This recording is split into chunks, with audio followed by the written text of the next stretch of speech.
ರಾಜಕೀಯ ಪಕ್ಷಗಳಿಗೆ ಹೇಳಕ್ ಇಷ್ಟಪಡ್ತೀನಿ.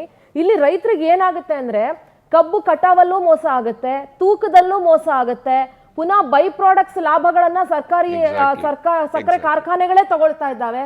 ಮತ್ತೆ ಆ ತೂಕದ ಬೆಲೆಯನ್ನ ಕೊಡೋದ್ರಲ್ಲೂ ಆ ದರವನ್ನ ಕೊಡೋದ್ರಲ್ಲೂ ನಿಧಾನ ಮಾಡ್ತಾ ಇದ್ದಾರೆ. ಅದನ್ನು ಸರಿಯಾದ ಸಮಯಕ್ಕೆ ಕೊಡ್ತಾ ಇಲ್ಲ. ಆಮೇಲೆ ಏನು ಒಂದ್ ಕಂತಲ್ಲಿ ಪಾವತಿ ಮಾಡ್ಬೇಕು ಅಂತ ಇದೆ ಅದನ್ನು ಕರೆಕ್ಟ್ ಆಗಿ ಪಾವತಿ ಮಾಡ್ತಾ ಇಲ್ಲ. ಸೊ ಇಷ್ಟೆಲ್ಲ ಆಗಿರೋದ್ರಿಂದ ಮತ್ತೆ ನೆಕ್ಸ್ಟ್ ಕಬ್ಬು ಬೆಳೆ ಬರ್ಬೇಕು ಅಂತ ಹೂ ಬಿಡ್ತು ಅಂದ್ರೆ ಅದು ಮತ್ತೆ ವೇಸ್ಟ್ ಅವ್ರಿಗೆ. ಅದ್ ಮತ್ತೆ ಅದರಲ್ಲಿ ರಸ ಬರೋದಿಲ್ಲ. ರಿಕವರಿ ರೇಟ್ ಏನಾಗ್ತದೆ ಗೊತ್ತಾ? ಕೇಂದ್ರ ಸರ್ಕಾರ ವರ್ಷದಿಂದ ವರ್ಷಕ್ಕೆ ರಿಕವರಿ ಪರ್ಸೆಂಟೇಜ್ ಅನ್ನ ಜಾಸ್ತಿ ಮಾಡ್ತಾ ಇದೆ.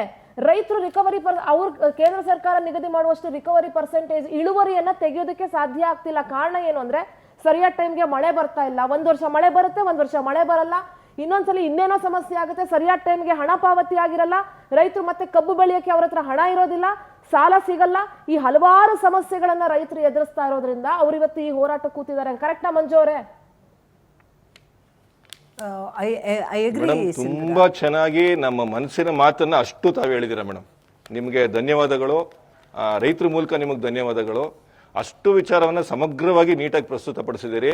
ನಿಮಗೆ ಅರ್ಥ ಆಗಿದ್ದು ನನ್ನ ರಾಜ್ಯದಲ್ಲಿ ಆಳುವ ಸರ್ಕಾರಗಳಿಗೆ ಯಾಕೆ ಅರ್ಥ ಆಗ್ತಾ ಇಲ್ಲ ಅನ್ನೋದು ನಿಜವೂ ಇದು ವಿಪರ್ಯಾಸ ಮೇಡಮ್. ಇದು ನೀವೇ ಹೇಳಿದ್ರಲ್ಲ, ಆಳೋ ಇಲ್ಲಿ ಸಕ್ಕರೆ ಕಾರ್ಖಾನೆಗಳವರೆಲ್ಲ ವಿಧಾನಸೌಧದಲ್ಲಿ ಕೂತಿರೋದ್ರಿಂದ ಅವ್ರಿಗೆ ಕಿವಿಗೆ ಜಾಣ ಕಿವುಡಾಗಿದೆ ಅಷ್ಟೇ, ಇನ್ನೇನು ಇಲ್ಲ ಅದರಲ್ಲಿ.